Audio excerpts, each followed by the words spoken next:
por título Venciendo el afán y la ansiedad.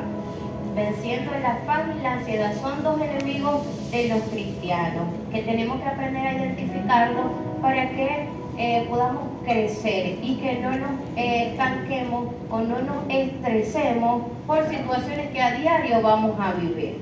Dice la palabra en Lucas capítulo 12, versículos 22 y 23. Lucas 12, versos 22 y 23. Dice, dijo luego a sus discípulos, Jesús está hablando a sus discípulos y les dice, por tanto os digo, no os afanéis por vuestra vida, qué comeréis, ni por el cuerpo, qué vestiréis. La vida es más que la comida y el cuerpo más que el vestido. Amén. Vamos a definir lo que es el afán y lo que es la ansiedad, como para que aprendamos a distinguir y a saber cuando estamos enfrentando una situación de afán o cuando estamos en una situación de ansiedad. Son dos cosas diferentes. El afán está definido como un anhelo vehemente. Es cuando nos entregamos a una actividad con todas nuestras ganas, con toda nuestra fuerza, con todo nuestro interés. Y muchas veces para lograr ese anhelo o ese objetivo que podemos tener, ¿verdad? Llegamos a ser obstinados en ese conseguir lo que yo quiero. Y entonces, como es algo tan apasionado, se sale de lo normal y entonces nos lleva a ser impulsivos y irreflexivos. Es decir, el afán como cristiano nos hace depender más de nuestra fuerza que de Dios. ¿Cómo así? Tenemos un anhelo y no está mal tener anhelos, tener metas, tener planes, no está mal. Lo malo es cuando me entrego tanto a lograr esa meta que yo me olvido de Dios y me afano tanto en lo que quiero y en lo que quiero y en lo que quiero y en lo que yo quiero lograr que termino cansándome porque lo estoy haciendo con mi fuerza y no dedico tiempo a decir, Señor, tengo este anhelo, ¿es tu voluntad? Porque a veces puede que ni siquiera sea la voluntad de Dios y estamos como que nadando contra la corriente. ¿Qué diferencia cuando le colocamos nuestros anhelos al Señor y le decimos, Señor, yo tengo esta petición de mi corazón, yo tengo este deseo, ayúdame a cumplirlo? No es con mi fuerza, no me voy a obstinar en conseguir esto, no quiero ser impulsivo. ¿Sabe por qué? Porque a veces, ¿verdad? Para querer o para poder lograr eso que queremos, lamentablemente tomamos ciertos atajos o ciertas decisiones que no están aprobadas por Dios. Y en el cumplimiento de lo que yo quiero, puedo lastimar a mi prójimo. Usted sabe que hay gente, hay matrimonios incluso fracturados por causa del afán, porque, por ejemplo, el afán por conseguir un dinero. Y el hombre trabaja y trabaja y se afana por conseguir el dinero y la riqueza. Y olvida a su esposa y olvida a sus hijos. Y deja de dedicarle tiempo a eso que Dios quiere que le dedique tiempo, porque su familia, y él está tan afanado en algo. Y descuidamos entonces lo que Dios nos ha entregado por lo que yo quiero. Amén. Ahora, eso es el afán. En la ansiedad. Miren lo que dice de ansiedad. Es un estado de agitación o inquietud de ánimo. Es decir, la ansiedad es antónimo a la paz. La paz nos ayuda a tener esa quietud, esa calma, esa dependencia de Dios aún en medio de las tormentas. Jesús dijo, mi paz os dejo, mi paz os doy. ¿Verdad que sí? Entonces Dios quiere que nosotros vivamos tranquilos, confiados, en fe, dependiendo de Él. Pero el afán no nos hace estar en paz ni tener fe. El afán nos lleva a Él a estar agitados, a estar estresados, a estar preocupados. ¿Y será que eso es de Dios?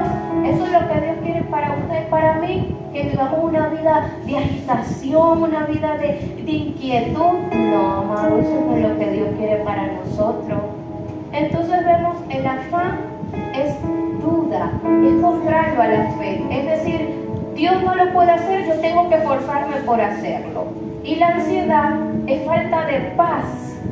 No tengo esa quietud de mi espíritu porque quiero lograr algo. Y miren, dos cosas. la fe y la paz, que son el antónimo, el afán y la ansiedad. Y yo le digo, la fe y la paz, ¿será que es parte del fruto del Espíritu de Dios? Fe y paz. Miren, dos puntos clave que están dentro del fruto del Espíritu, fe y paz. Pero ¿qué quiere el diablo? Que tengamos afán y ansiedad. Pero dice la palabra que los que vivimos según el Espíritu y guiados por el Espíritu hacemos las cosas del ayúdenme, hacemos las cosas del Espíritu. Entonces, como cristianos, nosotros tenemos que tener fe y paz, hermano. Aún en medio de la tormenta, aún cuando vemos el escenario terrible, ahí tenemos que tener la paz de Dios. ¿Saben qué? A veces como cristianos se nos olvida quién está con nosotros en la barca. ¿Usted sabe qué le pasó a los discípulos? Tenían a Jesús en la barca. Tenían a aquel que tiene el poder de decirle a los vientos y al mar, quédate quieto, que haya gran bonanza.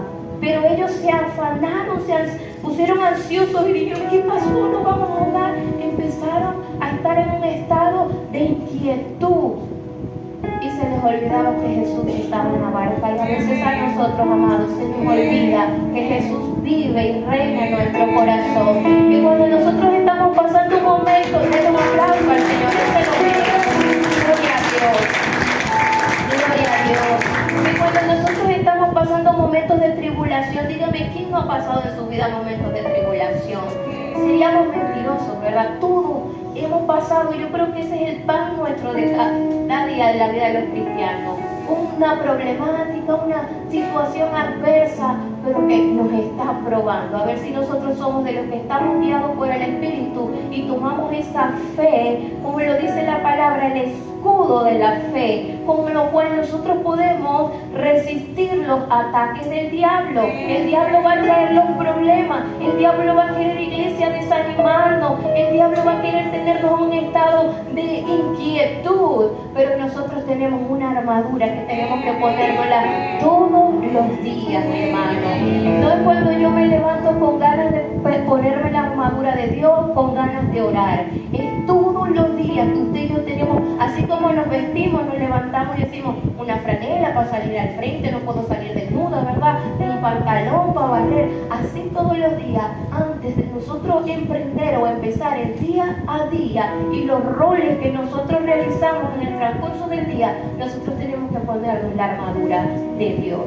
Y de esa manera, amado, podemos vencer el afán y la ansiedad.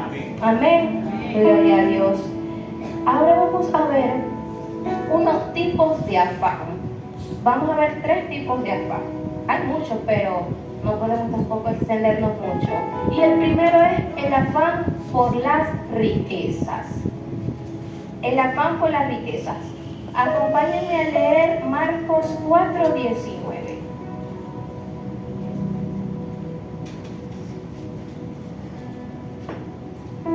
Marcos 4:19.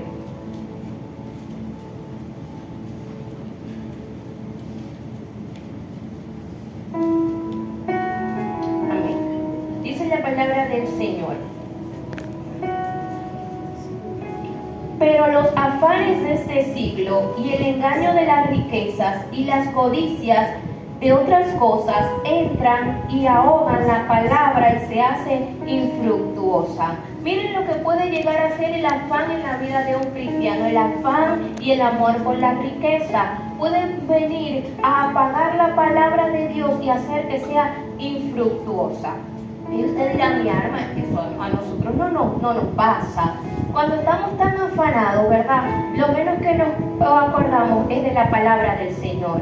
Cuando estamos tan afanosos y estamos en ese anhelo vehemente de querer lograr lo que yo quiero a mi manera, a mí se me olvida que dice la palabra, clama a mí y yo te responderé. A mí se me olvida esa parte de la palabra que dice, pedid y se os dará, buscad y hallaréis, llamad y se os abrirá. Pero yo estoy tan afanosa, yo estoy tan decidida a lograrlo a mi manera, que la palabra de Dios la olvido, hermano. Y la palabra de Dios tiene que estar presente siempre en nuestros corazones, porque es la que nos va a ayudar a pasar esas pruebas y esos obstáculos que cada día nosotros enfrentamos. Si palabra, que es el manual, no vamos a poder, hermano, vamos a fracasar. Entonces, el afán por la riqueza también nos lleva a tener codicia y tentación. ¿Saben por qué? Porque la palabra dice, raíz de todos los males es el amor ¿a qué? Al dinero. Es decir, que cuando yo estoy afanada por conseguir la riqueza, yo hago del dinero mi Dios. Y estoy cayendo hasta en idolatría. ¿Por qué? Porque sustituyo al creador, al proveedor, al dueño del oro y de la plata. Y digo, no, yo tengo que conseguir dinero a toda cuesta. Tengo que trabajar. No me queda tiempo de ir los domingos a la iglesia. Tengo que trabajar. No me queda tiempo parar. Tengo que trabajar. Ya no me queda tiempo de meterme en los matutinos. Trabajar, hermano. Y entonces, ¿qué pasa?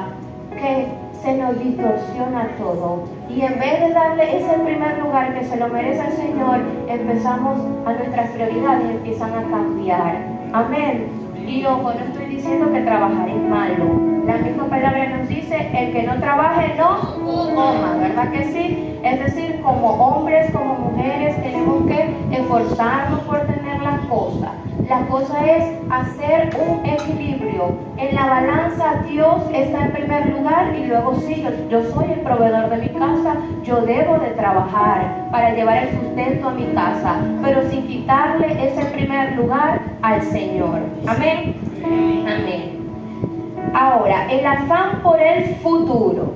Miren, aquí yo les doy, porque siempre les digo, Señor, si la palabra no habla primero a mi vida, no la quiero llevar. Primero jálame las orejitas a mí, Señor. Y Dios, mientras yo preparaba esto, Dios trabajó conmigo también, porque he caído muchas veces en afán, hermano. Pero Dios quiere que aprendamos, porque la cosa no es nos equivocamos, no. ¿Cómo mejoramos? ¿Cómo solucionamos? ¿Cómo aprendemos para seguir creciendo? ¿Verdad que sí? Y el afán al futuro es una de las que a mí como que en esa incurría por fe. Y nos habla de preocupación excesiva por el día de mañana. ¿Y qué dice la palabra? Cada día tiene su propio afán, ¿verdad? Y si yo empiezo a preocuparme por mi futuro, ¿por qué va a pasar en 10 años? Imagínese, hermano, cuando llegue a esos 10 años, ya voy a llegar cansada de tanto afán, de tanto estrés. ¿Por qué? Porque si el Señor Jesús está diciendo, miren, cada día tiene su propio afán, no se afanen por el día de mañana. El Señor nos está diciendo, miren, todos los días ustedes tienen que vencer con el afán. ¿Y de qué le vale a usted ir a vencer dentro de 10 años? No, es algo diario, no te preocupes por el futuro. Cada día levántate, como le decía anteriormente, colócate esa armadura, ten ese escudo de la fe con el cual tú vas a contrarrestar ese afán. Pero no te preocupes por tu futuro. Yo soy una de las que pienso, ¿qué será de 10 años? ¿Será que voy a estar viva en 10 años? ¿Será que voy a tener dinero? ¿Cómo será mi situación? Voy a estar viejita. Y el diablo empieza a minar nuestra mente, hermano, con cosas que ni siquiera han pasado, con cosas que ni siquiera lleguen a pasar. Y nosotros vivimos en un estado de ansiedad por algo que ni siquiera ha ocurrido, porque así nos quiere tener el diablo presos y esclavos y preocupados, cuando Dios quiere que vivamos quieta y reposadamente. Amén. Gloria a Dios. Y el otro afán que vamos a ver es el afán por las posesiones materiales. Y aquí yo les voy a contar un testimonio que yo nunca lo he contado aquí en la iglesia. Algunas personas, las más cercanas, lo saben. Pero yo lo quiero compartir con ustedes, hermanos, porque esto nos ayuda, los testimonios nos ayudan a aumentar la fe de alguien que quizás esté pasando por una situación similar. El afán por las posesiones materiales nos causan prioridades equivocadas y nos alejan de la actitud espiritual correcta. Miren, todos queremos tener cosas, y vuelvo y digo, no está mal. Lo malo es cuando yo esas cosas las quiero lograr con mi fuerza y yo me olvido del Dios Jireh, del Dios que provee, del Dios que lo puede hacer posible. Y cuando yo hago las cosas de la mano de Dios, es más fácil, hermano, y no nos cansamos y nuestra fe aumenta. Que cuando yo hago las cosas a mi manera y me queda el agotamiento, porque dice Dios, no es a tu manera, Brandy, es a mi manera, es con mi Santo Espíritu. Miren, cuando yo me casé, después de yo nos casamos, en una época bastante difícil, la economía estaba muy fuerte, de verdad que sí. Era esa época, muchos se van a acordar, en los que comíamos yuca, y todo era yuca. Ah, se acordaron todos, ¿verdad? Fue muy difícil. Yuca y mango, y esa... Dios nos estaba preparando, amén. Y todo era difícil, hermano, y uno trabajaba para comprar yuca solamente. Wow, hoy nos reímos, pero fue una época en la que el Señor aumentó nuestra fe y nos hizo depender de Él. Porque no nos morimos ni nos faltó el alimento a pesar de todo, ¿verdad que sí? Pura yuca. Pero Dios ahí estuvo en la yuca, amén.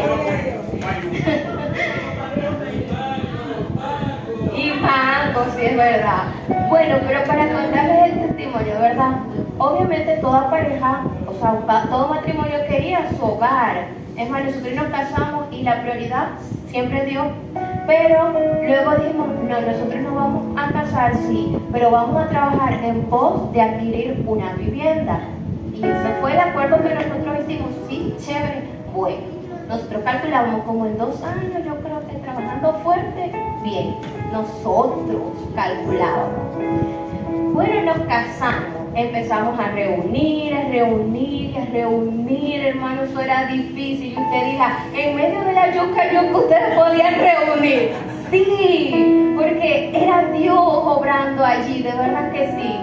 Y yo recuerdo que mi esposo sí, de verdad que le entró el afán fuertemente, y cuando veía que pasaba como que el tiempo, decía, se está tardando, no tenemos lo suficiente, íbamos a ver casas y no se adaptaba a nuestro presupuesto, era difícil. Y él entró a un estado de ansiedad, que trabajaba y ese pobre hombre se le empezó a caer el cabello. Y yo, Dios mío, Señor, y me daba a mí como esposa una tristeza verlo a él en esa condición. Yo le decía, mi amor, pero primero vamos a orar y poner las cosas en manos del Señor. No, porque si gana Donald Trump, ahí sí que olvidarte de casa, que la economía, que no van a poner sanciones, que esto, que aquello, que lo otro. Y yo lo escuchaba y no sé, algo en mi interior me decía, no es con tu fuerza, gane Donald Trump, pierda, gane el que gane, la economía como esté, a mí mi hogar me lo va a dar el Señor, decía yo. Obvio, teníamos que trabajar por alcanzar eso, pero yo decía sin afán, poniendo a Dios en primer lugar. Bueno, para resumirle, el hombre estaba tan afanado que cualquier huequito que él veía que se estaba cayendo, que estaba ya que desmorona, esa es, vamos a comprar esa. Y yo, no, porque lo estás haciendo a tu fuerza y vamos a perder la bendición de lo que Dios realmente tenga para nosotros porque estás afanado. No, Señor. Y el hombre, me tocó meterme en una de esas de fe, de oración, porque muchas veces me decía, yo voy a firmar el contrato, si quieres te vas a vivir conmigo ahí, si no, no sé qué vas a hacer. Y yo, ay Dios mío, me tocó a mí meterme en oración y decir, Señor, yo te he dicho que el hogar que yo tenga, tú me lo vas a dar, y a mí no me lo va a dar el hombre en su fuerza, va a ser tuyo, no algo que me va a dar mi esposo, va a ser algo aprobado por ti. Él quería de verdad materialmente esa posesión, una casa. Una oportunidad me dijo, mañana firmo el contrato. Yo no sé, ¿estoy de acuerdo o no estoy de acuerdo? Y yo me voy con mi corazón y digo, sí, Dios, tú lo permite, digo yo. Y ahí me pongo a orar, Señor, en el nombre de Jesús, yo deshago todo lo que no es tuyo, me voy a trabajar ese día. Y llego y yo, ¿cómo te fue? Fírmate el contrato. Hermano, hay que tener fe para eso. Por eso me decía, tú, que me diga que no. ¿Cómo te fue? Y me dice, me dejó embarcado. Y yo, ¿en serio? Y yo por dentro, gloria a Dios. Porque es lo que Dios quiere, ¿verdad? No es lo que yo quiero, hermano. Cuando nosotros hacemos esto, hermano, Dios nos va a bendecir. Un día, yo viéndolo en esa condición, no quería verlo más así, apanadito, caminando por todas partes, buscando presupuesto, ¿verdad? Yo me meto en oración en mi habitación. Recuerdo que yo me siento en mi cama y empiezo a orar y le digo: Señor, tú sabes que yo lo quiero, yo tengo ese deseo, yo creo que toda persona quiere tener su casa propia, Señor, pero yo te pido, Señor, que seas tú ayudándonos, Dios, y que sea tu manera, Dios, y no con nuestra fuerza. Tú sabes el dinero que tenemos, pero Dios mío, yo no sé cómo tú vas a hacer, pero con ese dinero tú vas a proveer algo, Dios mío. Yo recuerdo que mientras lloraba, la respuesta inmediata de Dios vino a mi vida, hermano, y yo lo cuento para la gloria de Dios. Vino a mi vida y el Señor me dijo: Merlin, yo lo recuerdo como si fuese ayer. El Señor me dijo: Merlin, así como la tsunamita, en un año tú verás lo que tu corazón desea. Yo escucho y yo, ay Dios mío, ¿será mío? ¿Será de Dios? ¿De qué será? Yo sé que yo le dije: gracias Señor, yo lo creo y yo lo recibo. Hermano, para la gloria de Dios, nosotros adquirimos una casa.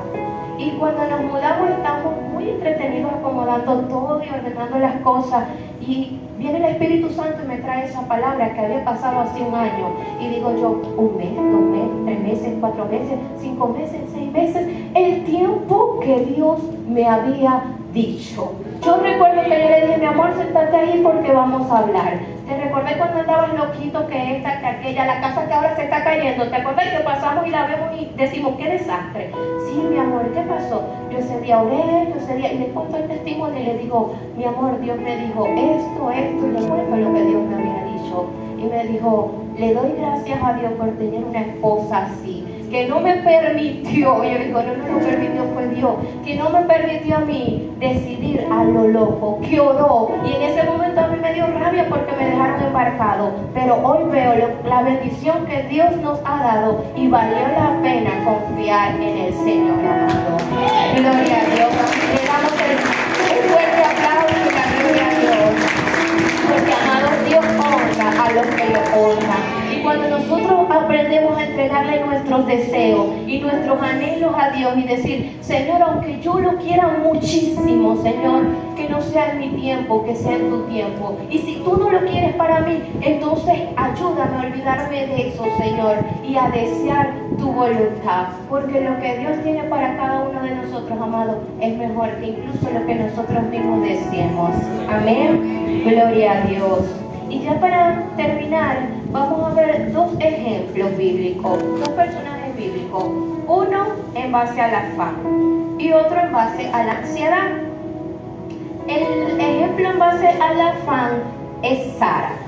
Sara era la esposa de Abraham. Todos no sabemos la historia, ¿verdad? Dios le da una promesa a Abraham y le dice: tú vas a ser padre de multitudes, de tus simientes saldrá un salvador, va a bendecir la tierra. Pero los hombres estaban muy adultos, estaban muy mayores. ¿Y qué pasa? Que Sara dice: será, yo no puedo. Pero ellos tenían la promesa de Dios.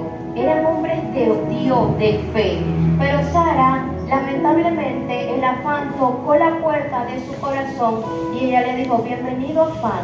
En vez de decir: con la fe yo te contrarresto y te venzo, afán, porque Dios me dio una promesa. Ella lamentablemente cayó en afán y dijo: y se está tardando la promesa, yo tengo un anhelo de un hijo, yo quiero este hijo, yo lo necesito. Y tuvo una grandiosa idea. Ella decidió darle a Agar, su sierva, a su esposo. Y dijo: porque de alguna manera yo tengo que tener ese hijo. Es decir, ella tenía un deseo, pero ¿lo hizo a la manera de Dios o a su manera? A su manera, ¿verdad? Esa no era la voluntad de Dios. No le preguntó: Señor, ¿qué pasa? Tú me hiciste una promesa, ayúdame, cúmpleme. No, ella dijo: yo tengo que accionar. Y accionó sin dirección de Dios. Y lamentablemente, amado, esa decisión hoy en día sigue teniendo consecuencias. Nace Ismael, el padre de los árabes, y se crea un conflicto y una guerra entre Ismael Isaac, que nace después. ¿Por qué? Por una mala decisión. Y actualmente siguen esos conflictos por una mala decisión. Miren lo que puede llegar a ser el afán, lo que puede llegar a ocasionar el afán y cómo puede dañar propósitos y cómo puede crear incluso enemistades y guerras cuando no sabemos vencer y contrarrestar este terrible enemigo de los cristianos. Y era una mujer de Dios, Sara era cristiana, tenía la promesa. Pero aprendamos, hermanos, cómo no se hacen las cosas. Y el otro ejemplo es un ejemplo de ansiedad y es el profeta Elías. Y usted dirá, Elías, un hombre de Dios, un profeta, el que hizo descender fuego del cielo. Sí, mi amado. Dice la palabra que era un profeta en Israel en tiempos del reinado de Acab. Acab se casa con una mujer pagana, una fenicia, que trae sus dioses falsos a Israel. Y Dios levanta a este hombre para que él llevara al pueblo de Israel a adorar al verdadero Dios y no a contaminarse de los dioses falsos. En una oportunidad, Elías hace descender fuego del cielo, como les decía. Va al Monte Carmelo y les dice, miren, desafío a los profetas de Baal. Vamos a ver quién es el verdadero Dios, mi Dios o los dioses falsos. Vamos a ver quién es el verdadero Dios. Los ídolos, amados, no tienen poder. Dice la palabra que ellos estuvieron allí y Elías lo desafía y dice, bueno, hagan que su Dios mande fuego, coloquen ahí un altar y coloquen allí un animal y el Dios que consuma esa ofrenda es el verdadero Dios.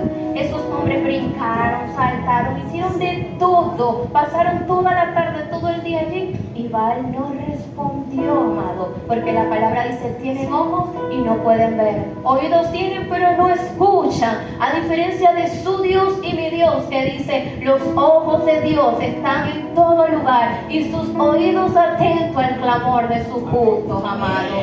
Dice la palabra que Elías clamó y dijo, Jehová, muestra que tú eres Dios, envía el fuego. Y vino el fuego, porque nuestro Dios responde, amado. Nuestro Dios es un Dios grande, es un Dios fuerte y es un Dios poderoso. Amén. Le damos la gloria y la honra a ese único y verdadero Dios. Aleluya. Pero ¿sabes que este hombre, después de hacer que Dios le respondiera de esta manera tan sobrenatural, tan bella, y mata a todos los profetas de Baal? 450 profetas los mató Elías ese día. Pero Jezabel era muy conocida por mala, por matar a profetas. Dijo, yo voy a matar a Elías por lo que le hizo a mi profeta. ¿Y saben qué hizo el hombre que acababa de hacer que el fuego descendiera y que mató 450 profetas de Baal? Salió corriendo a esconderse en una cueva, porque se llenó de ansiedad, porque su espíritu se volvió inquieto y tuvo temor y tuvo miedo y fue a esconderse en una cueva. Qué triste, un hombre que venía era un ungido, era un profeta, tenía un ministerio, pero estaba escondido, hermano. Y eso es lo que hace muchas veces la ansiedad, hace que los dones, lo que Dios ha puesto en nosotros, los talentos, los ministerios, se escondan, se apaguen, sean enterrados, porque el diablo quiere detener el propósito que Dios tiene con cada uno de ustedes. A Elías lo quiso detener en una cueva, pero hoy Dios nos dice, si estás en la cueva, sal de esa cueva, porque no te quiero en la cueva, tú eres un más que vencedor. Jesús dijo, por nada estéis afanosos, sino sean conocidas sus peticiones delante de Dios, en oración, en ruego y con acción de gracia. Entonces Dios no nos quiere iglesias escondidas. Dios quiere que lo que Él nos ha dado lo pongamos a trabajar. No seamos como Elías, salgamos de la cueva, porque grandes cosas Dios va a hacer con nosotros. Restauración familiar. ¿Usted lo cree? Yo lo creo. Le damos la gloria al Señor. Vamos a estar de pie, vamos a estar orando. Vamos a orar por la actividad del 15, amado, porque es una actividad. 14, perdón. La actividad del 14. Gracias. Porque necesitamos oración, necesitamos el respaldo de Dios. No es algo que estamos haciendo con nuestra fuerza, es algo que